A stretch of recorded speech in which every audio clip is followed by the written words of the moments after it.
In one African village, the river gave life to everyone.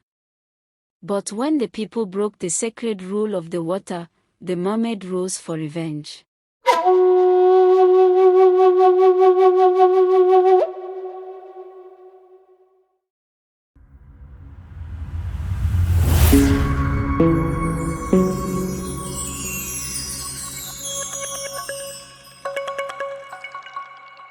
In one African village, there was a river. That river was not just water, it was life. It gave fish to eat, cool water to drink, and farms to grow. But the elders always warned, do not joke with the river. It has a spirit. And the spirit sees everything. For a long time, the people respected this sacred rule. But one night, they broke it. And that was when the mermaid rose for revenge. In the olden days, before roads and cars, before machines and noise, the river was the heart of the village. The elders said, do not take what is not yours from the river, especially at night. The spirit of the water will not forgive. Everyone knew the story. Mothers told their children. Fathers reminded their sons. Even travelers who came from far away were warned. The rule was simple. You may fish, you may drink, you may wash your clothes, but if you see strange things by the river at night, shining objects, gold ornaments, or food floating, leave it. For it belongs to the spirit. And for many, many years, the people listened. No one dared to touch what was not theirs. But greed is a seed. And once it grows, it can blind the eyes and close the ears.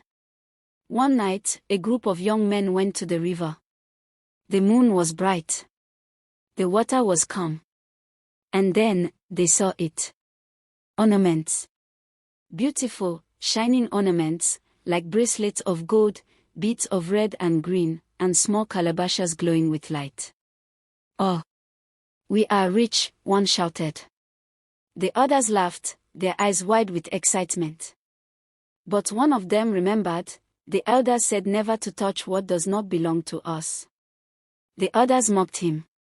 Those are old men's stories. Do you want to remain poor forever? This is our chance. So they grabbed the ornaments and ran back to the village. That night, the wind changed. The calm river began to roar. The fish disappeared from the nets. And a strange cold spread through the village.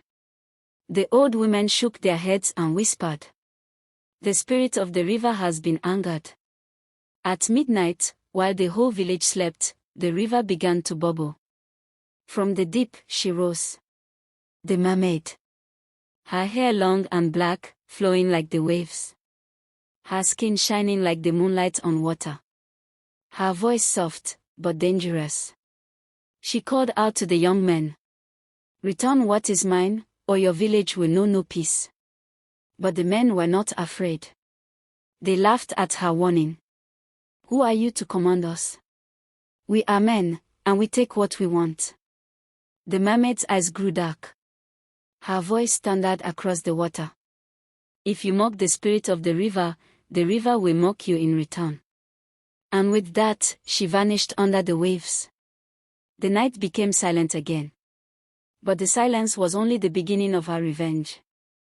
The next morning, the river was angry. The water that once gave life began to destroy. It flooded the farms. The maize and yams were washed away. Women who went to fetch water heard voices under the waves, whispers calling their names. Children who played near the bank ran back crying, saying they saw faces in the water. The village grew afraid. But the young men still kept the ornaments. They wore the beads, they showed off the gold, and they laughed at the fear of the elders.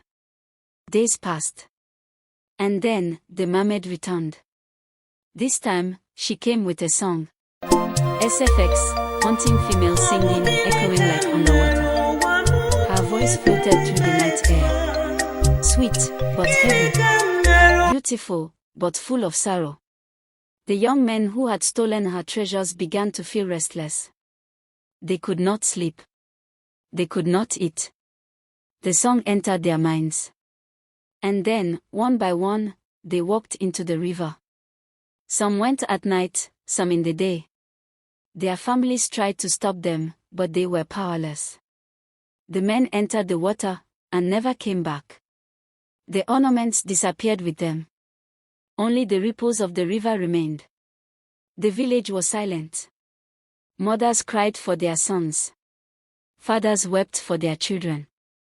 But the elders only shook their heads and said, the rule was clear. The river spirit does not forgive greed. From that day, nobody ever touched what belonged to the river again. They fetched water carefully. They fished with respect. And they told this story, again and again, to remind the next generation. Because in Africa, we say, respect the unseen, for spirits also watch us. This was The Mermaid's Revenge, an African folktale. What lesson did you learn? Is it about greed? Is it about respect? Or is it about listening to the wisdom of the elders? Share your thoughts in the comments, and if you enjoyed this story, subscribe for more African folktales every week. Until next time, remember, the spirits of the land and water are always watching. Respect them, and you will live in peace.